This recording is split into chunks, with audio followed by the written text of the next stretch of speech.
যাদের ছোট বাচ্চা করে ছোট বাচ্চাগুলো অনেক সময় সুস্থ থাকে, ওর বিভিন্ন অশান্তি সৃষ্টি করে, তারা যদি রাসূলুল্লাহ সাল্লাল্লাহু আলাইহি ওয়াসাল্লামের শেখানো হাসান আর হোসাইনকে পড়ে যেই দোয়া করে রাসূল দিয়েছেন, সেই দোয়া যদি আপনি সুন্দর করে আপনার বাচ্চাকে দিতে পারেন, ইনশাআল্লাহ বাচ্চা কান্না বন্ধ হয়ে যাবে, বিপদ আপদ আপনার বাচ্চার থেকে উঠে যাবে এবং আপনার বাচ্চাকে আল্লাহ তাআলা একটা আলাদা প্রোটেকশন দিয়ে হেফাজত করবেন।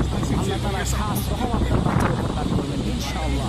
এটি ফজিলতপূর্ণ আমল। বিশ্বনবী সাল্লাল্লাহু আলাইহি ওয়াসাল্লাম তার নাতি নাতনিদের হাসান আর হোসেনকে এই দোয়া পরে ফু দিতেন। দোয়াটি হলো আউযু বিকালিমাতিল্লাহি তাম্মা মিন কুল্লি শাইতানির ওয়া হামিমা। এই দোয়াটির অর্থ হলো আমি আপনার পরিপূর্ণ কালিমা দ্বারা সব শয়তানের বিষধর জন্তু ও কুদৃষ্টি থেকে আশ্রয় চাই। কুদৃষ্টির কারণে অনেক সময় বাচ্চারা